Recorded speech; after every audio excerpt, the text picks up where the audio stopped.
আসসালামু আলাইকুম এভরিওয়ান, কেমন আছেন সবাই? আশা করি সবাই ভালো আছেন। আজকে চলে এসেছি আরেকটি নতুন ভ্লগ নিয়ে।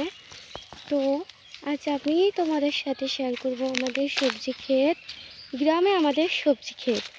এই যে এই জমিটা দেখছো, এখানে আমাদের গরুর জন্য ঘাস লাগানো হয়। এই যে এই ঘাসগুলো,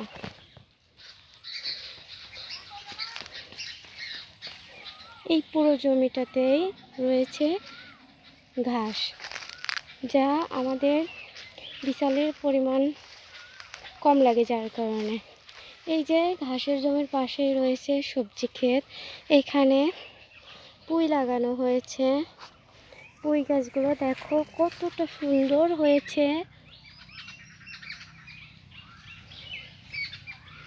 এদিকে এই জমিরই চারিধারে টমেটো গাছ লাগানো হয়েছিল। এখন তো টমেটোগুলো প্রায় শেষ, কিছু কিছু টমেটো রয়েছে। দেখো দিয়ে একটা টমেটো আছে।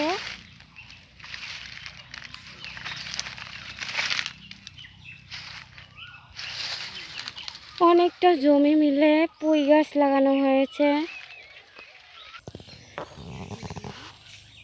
পুঁইয়ের জমির পাশেই রয়েছে কলমি। এখানে কলমি লাগানো হয়েছে। আসলে আমাদের কলমিটা তেমন ভালো হয়নি, এবারই ফার্স্টলি লাগিয়েছে, তো পোকা ধরে গেছে। ভালোভাবে ওষুধ প্রয়োগ করা হয়নি, যার কারণে কলমির এই অবস্থা। ইনশাল্লাহ পরবর্তীতে আব্বু আবার ভালোভাবে দেখবে। এই যে পুকুরের ধার দিয়ে কলার গাছ, কলা বাগান। আসলে কারোর যদি গ্রামে সামান্য জমিও থেকে থাকে, সবজির যে পরিমাণ দাম, তাছাড়া সবজিতে নানা রকম কীটনাশক ব্যবহারের ফলে আমরা যেগুলো বাজার থেকে কিনে খাই ওইগুলোতে ভেজাল থাকে। তো আমাদের উচিত নিজেদের যদি কিছু জমি থাকে সেখানে সবজি লাগানো।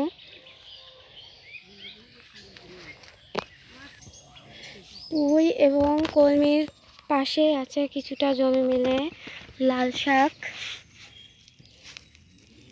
এই তো লাল শাকগুলো তেমন বেরোয় নাই,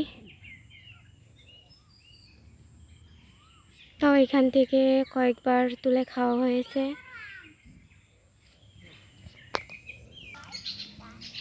এইদিকের কলমিগুলো মাশাআল্লাহ অনেক সুন্দর হয়েছে।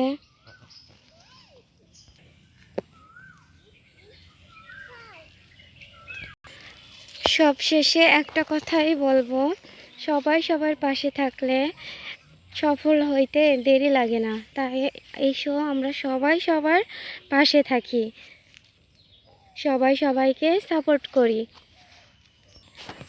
আমার ভিডিওর মাঝে যদি কোনো ভুল ত্রুটি থেকে থাকে তাহলে সবাই ক্ষমা সুন্দর দৃষ্টিতে দেখবে প্লিজ। সবাই ভালো থেকো, সুস্থ থেকো। আল্লাহ হাফেজ।